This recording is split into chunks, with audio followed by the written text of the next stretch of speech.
Okay, I'm gonna do it like this. Say Yechi Adonai Moren Rabbi Elkayam Lamed. Rabbi Meir, you can start with the first ois, Parshat Vayechi. Tonight's sponsor is Shmuel Eagle. Thank him. Woo, Shmuel, thank you. And God bless him and give him a lot more opportunities. And to give nachas to the Rebbe Mashiach.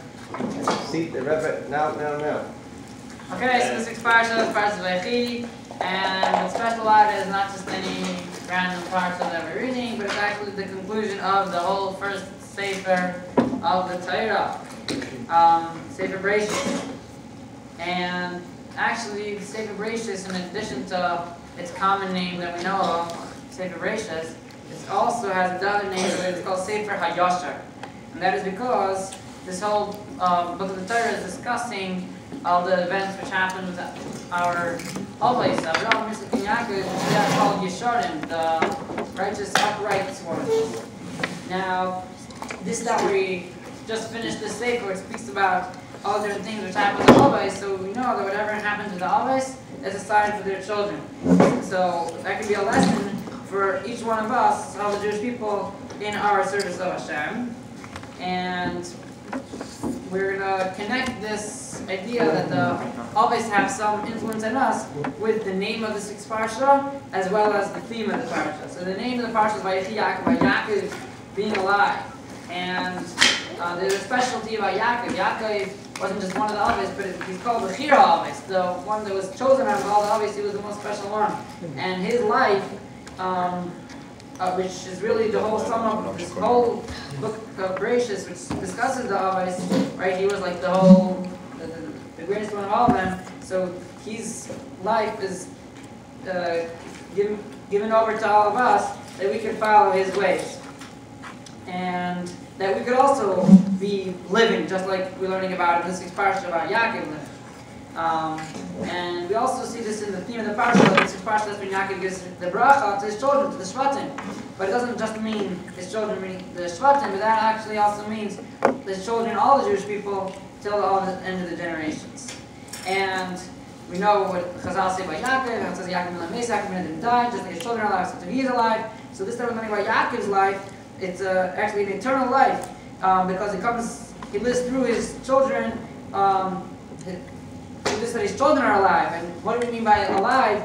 True being alive is through learning Torah. Because we know Torah, that's our life. That's the length of our days. And at the end of reading this parsha, that's when we say Chazak, Chazak, and Chazek, that we should be strong, because Yaakov's life is actually to give us strength into the avodah of all the years into the end of the generation. So then the Rebbe just finishes off this ice before we get to Eyal Elkayam, saying that we know that the parsha of the Torah is connected to the time where we read the parsha. So we want to connect the whole theme of this sixth parsha, which is the whole conclusion of the first book of the Torah, to Asar B'Teves, which we had this past week, and specifically connecting it to this that Asar B'Teves fell out on Tuesday. And also we're going to connect it to this that Shabbos is Yidal, the 14th of Teves, going into the 15th of Teves, which is the specialty of the 15th of the month, because that's when you have a full moon, which that symbolizes the completion of the whole month of Teves, including Asar B'Teves. Thank you, Mayor. What an analysis, synopsis of the first voice. I can say better. So, as Mayor was saying, from this Parsha Yechi, we get the blessings of Yaakov Avinu. The Rebbe Mashiach says these blessings continue throughout Shmois, Vayikra, Bamidbar, Dvarim, and to all the 24 books. The Rebbe says over here, Ad Sof Kol Deres, Yaakov Avinu is Nitzchi. As we're going to say later on, the Sikh, the Rebbe says Yaakov Avinu did not die. The Gemara says this is Begashmis. Yaakov Avinu is alive, so therefore, just like the Torah, meaning Yaakov is Torah. Since Torah is Nitzchi, Yaakov is also Nitzchi, the Shama Beguf, and the Rebbe says that his brachas are also Nitzchi. His brachas are also forever, and his brachas will continue until Mashiach comes. Literally, he blesses Ad Sof Kol Deres. The Rebbe says over here with the first safe that Meir finished, that Yaakov Avinu's bracha will last until Mashiach comes. Literally, he blesses all the Bnei Israel, not just his sons, but all the Bnei Israel. Rebbe continues, says that we have to understand the connection between Asar B'Tevis. Asar B'Tevis falls in the week of Yechi, of Shabbos Vayechi. So, what is the connection of Asar B'Tevis to Vayechi? So it says that all the time, all the Parshias, the portions of the Torah that we read, whatever time they fall into, they're always connected to the time. And the Asar B'Tevis happens always in the week of Vayechi. Rebbe says the connection is, Asar B'Tevis is one of the first tzoynos, one of the 4 tzoynos of the Rabbanan, and it's more severe than all the 4 that are from the Rabbanan. Yom Kippur is the Deraisa. All the other 4 are from the Rabbanan. The Rebbe says Asar B'Tevis is worse than all of them. In other words, more severe than all the tzoynos. If it would fall, Asar B'Tevis would fall on Shabbos, we would have to push off Shabbos. Nowadays, Asar B'Tevis will never fall on Shabbos because we do it according to the calendar, but in the days of the Beis Hamikdash, the temple, it could fall on Shabbos, and then it would have to be, Shabbos will be pushed off, just like Yom Kippur.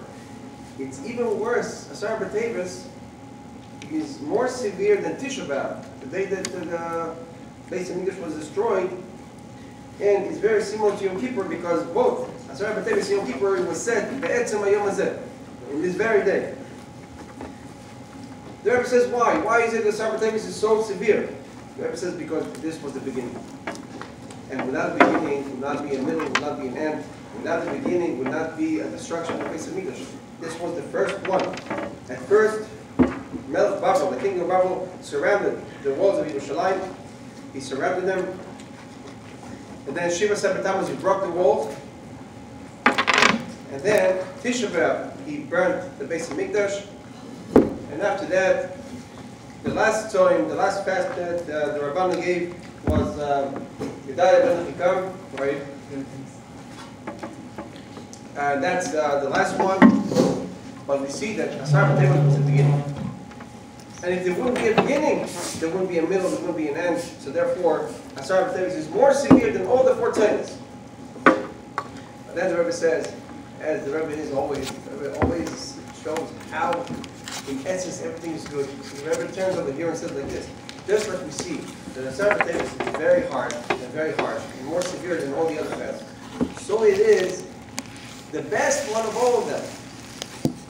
The inner meaning of Asar B'Tevis is better than all the other fasts, because we know a fast is a good day. We're going to explain that fast is actually, in essence, a very good day. So therefore, if we said that the beginning is worse, more severe than all the continuation, therefore, on the other side, on the side of Kedusha, on the side of holiness, it's also better than all of them. It's the best. The Rebbe explains why. Even better than Tisha B'Av, the day that we say that Mashiach was born on Tisha B'Av. So, even better than that is Asar B'Tevis, which is the first fast. Why is it best? Why is it on the side of Kedusha, is it the best? So the Rebbe explains that first of all, the fast day is a very good day. As we see, it's a willing day. It's a willing day before Hashem because people have the chance to do tshuva. The whole point of fasting is to do tshuva. It's not just to fast, to afflict yourself, to go on a diet. The point of the fast is to do tshuva. And if you do tshuva, you get geula. You get redeemed. Hashem forgive. In the bigger picture, if the Yidden would have done tshuva, back then, when the king of Babel surrounded the walls of Yerushalayim, if they would have done tshuva, there would have not been the breaking of the wall, Shiva Sabbath, there would not have been burning of the big Beis Hamikdash Tisha B'Av, and Eyal Elkayam would have not been killed later on. In other words, all the things that happened afterwards that we consider very bad would have not happened had the Jews in Yerushalayim did tshuva. What Hashem did was He made the king of Babel surround the city, surround the wall, and gave them 3 weeks to do tshuva. And the Rebbe says it was a lot of time to do tshuva because tshuva, the Rebbe explains in the footnote, you can do in 1 minute. You can do literally, momentarily. You can do tshuva and become a righteous man.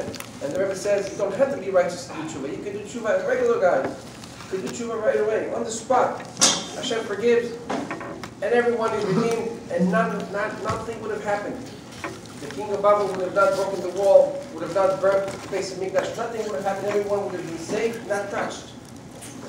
See, just from this, you see how much we are in the hands of Hashem. No one has control over us whatsoever, even though it seems so hard. And now you can go in and out of the town. You can bring food. They had food, they had everything. He did not touch them. He just surrounded the city.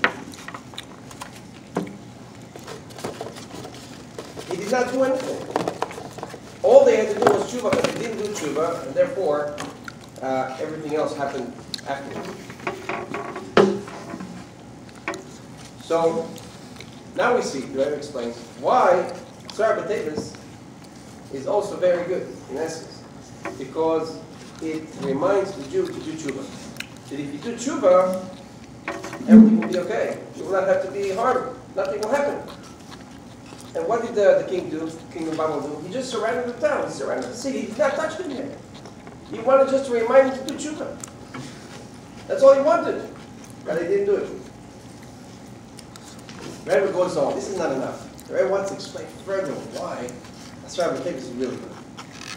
In and of itself, right now, we just give an answer. But the Rebbe always goes deeper and deeper. The Rebbe says, according to Kabbalah Chassidus, the Rebbe goes deeper now to explain why Tzar B'Tevis is really good. We find that in the Nevuah, the prophecy that Yechezkel gave, Yechezkel was chosen to be the Navi, the prophet that will prophesy the destruction of Yerushalayim. So Hashem told him like this: take a metal pen and take some dust, throw it on the floor, take a stone, and throw the dust on the floor and draw a little picture of like the Yerushalayim, the wall of Yerushalayim, and take the metal pen in your hand and tell the Jewish people like this: this is how the destruction will happen. It will happen with Barzel, with Machas Barzel, with Barzel. That's what he told them. Now, the Rebbe says, for this description right here, we will see, Mendel, if you take off that white piece off the ice cream head this way, I'll be able to look at the camera. So if you just put how sound it?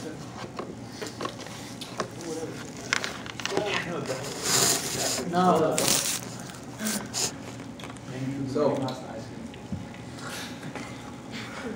So,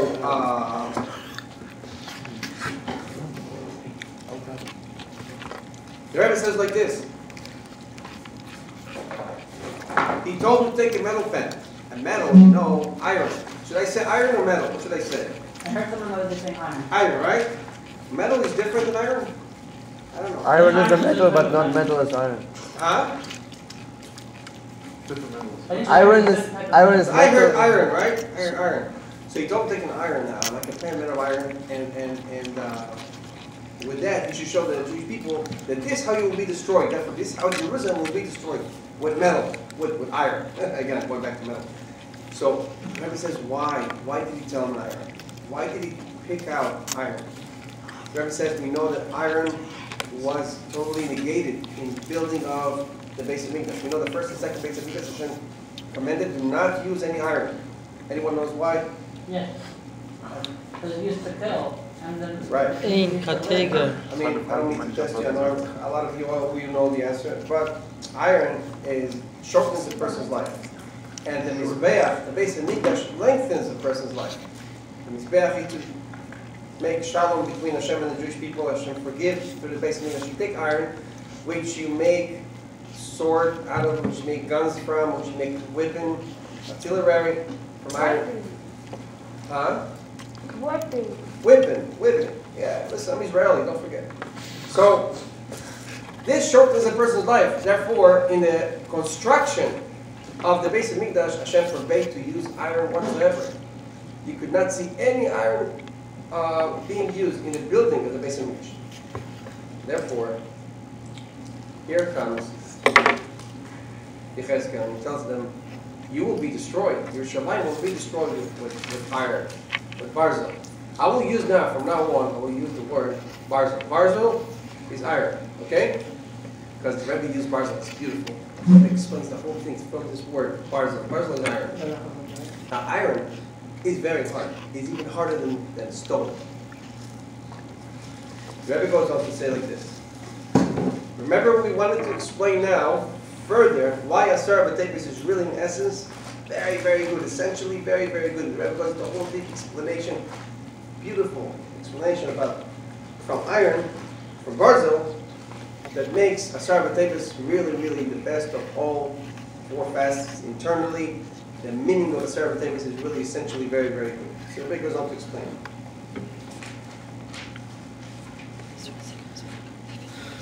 How are we going to negate this barzel, this iron, this barzel that destroyed the base of Mikdash? It says, with the iron of Kedusha. Iron, the barzel that destroyed the base of Mikdash, is the barzel of the klipa, the barzel of the bed. It's called in Chassidus, it's called the umazeh. The barzel of the umazeh, the barzel of the bed, the bedside. Now, to negate that, to fight this off, we're going to use barzel of Kedusha. What is called barzel in the Torah? You know what it is? It's Talmid Chacham. The Chazal say like this: Talmid Chacham she'eno kabarzel. Any Talmid Chacham is not like iron. He's not like barzel. He's not a Talmid Chacham. And the Torah, the Gemara gives different reasons. First of all, you have to be like barzel. You have to be like really hard, really strong, so like an iron, like a barzel, to be Talmid Chacham. Why? First of all, you have to hold yourself up very, very strong. No matter what you do, you're going in the ways of Hashem. You don't budge. It's called Kshe Oref. You're real stiff-necked on the side of Kedusha. It's very good. Also, it says, like barzel, the Talmid Chacham, a good student, a good Talmid, a good Bacher, a Yeshiva Bacher, is like a barzel, because just like a knife sharpens another knife, you have to take both knives. In order to sharpen one knife, you have to take another knife to sharpen the knife. So too, a Talmid Chacham, Bacher, Yeshiva Bacher can sharpen another Yeshiva Bacher. You can make him a better Bacher by learning with him, by discussing, by learning Torah with him. They build each other up. Like we say, oh, Chavrusa, what do we say? If you don't have Chavrusa, your learning is much, much more less than when you're learning with another Chacham. So a Talmid Chacham is like a barzel.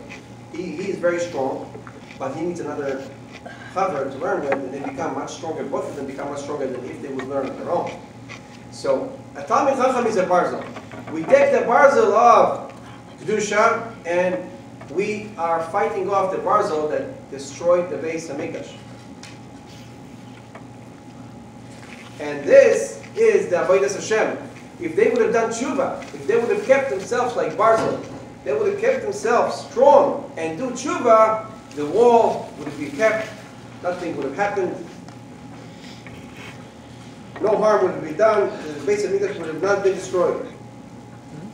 The Rebbe goes on deeper. The Rebbe says that really Hashem showed Yecheskel barzel, Hashem showed him iron, in order to show him that with the same iron that I destroyed the base of Mikdash. The reason for that is because iron will be part and parcel of the building of the base of Mikdash, the third base of Mikdash. The same iron that was used to kill, the same iron that was used to destroy the base of Mikdash now will build the third base of Mikdash.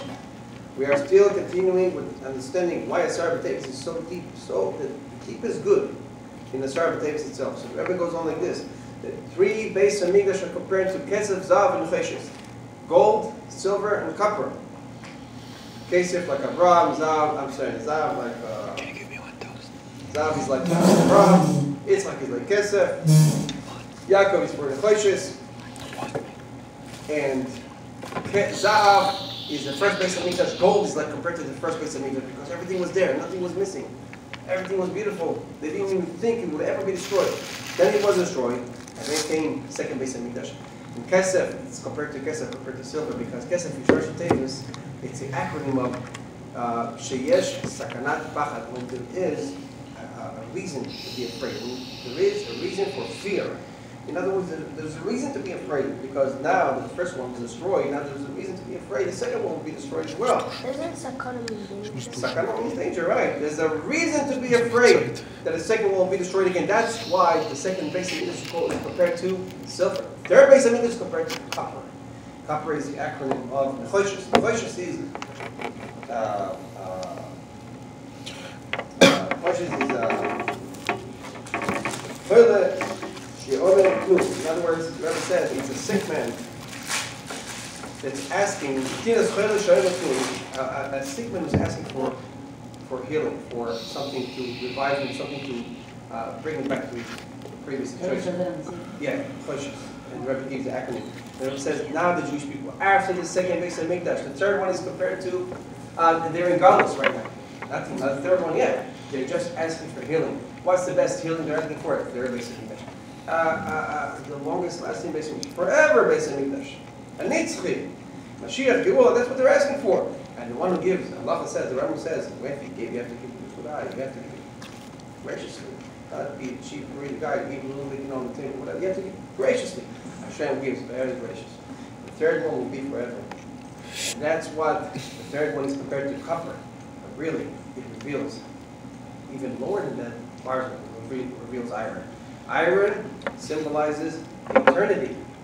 The eternity of the third base of Mikdash. Not eternity only in time, but eternity also in building.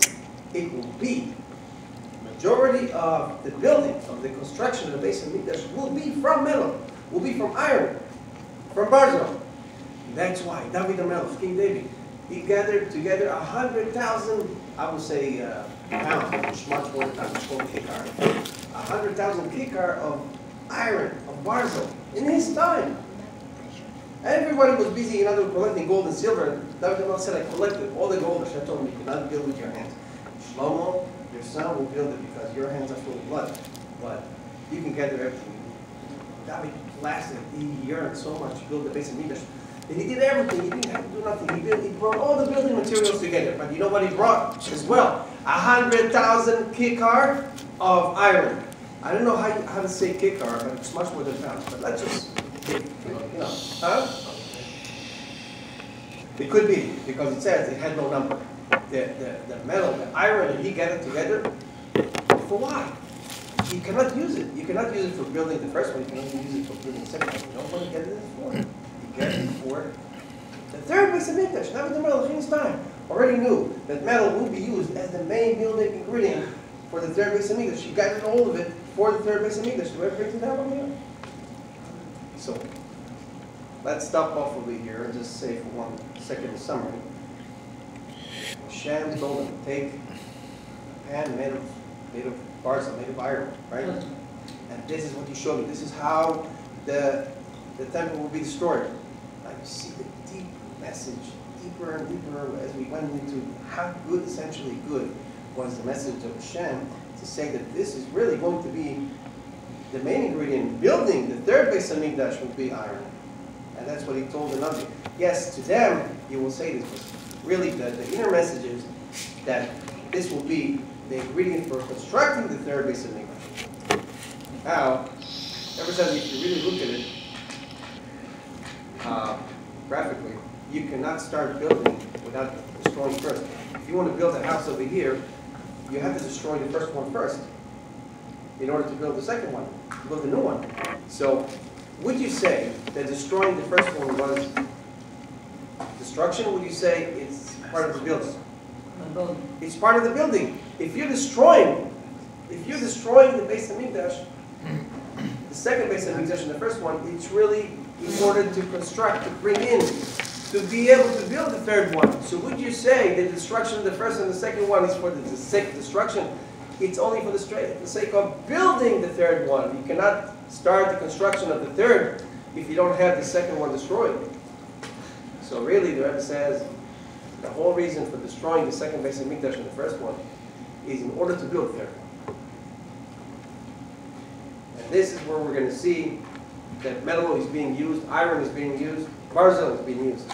And the Rebbe goes on to say, more explanation about Barzil, about iron, how essentially it's really a good thing. And that whatever used to be something to destroy, to kill with, now is for construction, and there's no reason to be afraid of it anymore. There's not going to be any reason for anyone to be afraid of it anymore. And the Rebbe goes on to Kabbalah Chassidus, and the Rebbe says, Barzil is the Russian Bila Barchel Zil Palea. And you know, Bila Look at the names. Bila, Rachel, Zilpa, Leah. We have the shpachas, we have the maids. Come before the mothers. Bila comes before Rachel. Zilpa comes before Leah. So that's really klipa. That's really not good when the maid comes before the mother. But the Rebbe explains, no, this is really essentially good. On the side of Kedusha, it's very good. Why is that? The Rebbe goes into a whole explanation how the mothers were higher than the fathers. The mothers, we see, Hashem tells Avraham Avinu, everything Sarah tells you, listen to her. So you see, Sarah was higher than Avraham Avinu in prophecy, in wisdom. And then, the Rebbe says, the same thing. What the fathers wanted to do, they only wanted to marry the mothers. They did not want any maids. They did not want to marry any maids. They did not want to degrade themselves. In Kabbalah, in Chassidus, it goes like this. The mothers are malchus. The father is, let's say, Zeranpin. Zeranpin is the midos or keser, higher than malchus, right? The mothers are telling the fathers, listen, I cannot bring children. Why don't I take a maid? With this maid, I'll be able to bring in children to the world. I will build myself from her, from the maid. The maid will give kids. Those kids will be considered mine. See how the mother were built, were constructed from the maids. The maids symbolize Malchus as it goes down to the world of Bria. Bria is Bria, Yetzirah, Sia. Lower worlds. The mothers, Sarah and Rachel and Leah, they were Malchus Datzilus. They did not want to go down to Bria, Yetzirah, Sia. You may not understand me right now, but it's okay. They wanted to stay on a higher pedestal. The maids were the ones to go lower, but the maids were the ones to build the mothers up. They gave them children. They built up the whole entire Jewish people through them. Rebbe says, we started with the acronym Barzel. Barzel is Bilha, Rachel, Zilpa, Leah. Same thing with Barzel. Barzel was the one that destroyed and killed, and now it's the one to be used in order to construct, to build the base of Mikdash. How is it all connected to Shabbat Yechi, Vayechi? So the Rebbe says that Yaakov Avinu is like Barzel. His blessing, and his encouragement, and his good hashpah, his good influence on the kids is forever. He's like Barzel. He's hard as iron. Yaakov Avinu, his blessing is forever. Iron is the hardest thing. So too the blessing of Yaakov Avinu will last forever and ever. Gemara says, Mazara b'chaim afu b'chaim. Says his kids are alive meaning they fulfill Torah mitzvahs. It shows that he's alive. The Rebbe says another explanation on top of this, beautiful explanation, because he's alive, physically alive, his kids are alive. His kids are alive because he's alive. It does not mean that because his kids fulfill Torah mitzvahs, that keeps him alive spiritually. No. Because he's alive, the Gashmias, his kids are alive, also the Gashmias and Ruchnis. At any rate, the Rebbe says, it relates to him, Mazaroi b'chaim, Atu b'chaim, that his Zerah, his kids. Zerah is also used to, in Hebrew, it means to plant, sow, plant a seed in the ground. So all his kids planted seeds in the ground all these thousands of years through his blessings, and we're able to fulfill Torah mitzvahs. And now we're coming to the Gula Mitzvah Shleima. Because of the blessings of Yaakov Avinu back then, the Rebbe says now they're fulfilling. Now we're in the time where his blessing is actually becoming to actualize. And we're going to see his bracha. And the Rebbe ends off the whole sikha with saying like this, that Mazar b'chaim afu b'chaim, that b'chaim, the Rebbe emphasized the word b'chaim, that we are alive in our generation. The Rebbe ends off like this, that we're going to experience, our generation in specific, is going to experience eternal life. The Rebbe says over here, eternal life starts from our generation. Incredible. The rest of the generation before did not have eternal life. But since we are the seventh generation, we are the last generation of exile, first of redemption, we are not going to go through any death experience. So the question is asked by a lot of people, we see a lot of people, God forbid, die, and we don't see them anymore. Okay, the answer to this is, like this. We don't understand this. But the Rebbe says that people of our generation don't go through experience of death. Don't have to be religious, don't have to be someone who fulfills Torah's needs, don't have to be dati, religious guy, teach, Torah mitzvahs. Don't have to be any of that. The Rebbe promises over here, I can literally show you words from the text. The question is, we still see people dying. Yeah, another question. What's the essence? The Rebbe says that the Rebbe promises by prophecy. The Rebbe says, since we are the first and last generation of God, the first of Geula, we're going to go into Geula, healthy souls in healthy bodies without hefsek. The Rebbe says without any gap in between. Yeah, question. The question. Which question? John, you were following, it's good. No. I tuned in the middle. No, so the Rebbe says, No. so the Rebbe says our generation will not have to go through the experience of death. How it is and why it is and how is it that we see something differently. The Rebbe does not really go into the details, but it just says, that this is the fact that our generation will live forever. And we're actually going to, we don't have to go through the experience of the nafshika afalakoti, that we have to go back to Daskat to but the generations before us did. But they will resurrect with the dead, and all of us are going to be in Yerushalayim, the Kodesh Ben Amen, the Mamash. Fiyah B'nei Muhammad Ben Shef Ben Abayid. Beautiful. Does it look like a punching bag?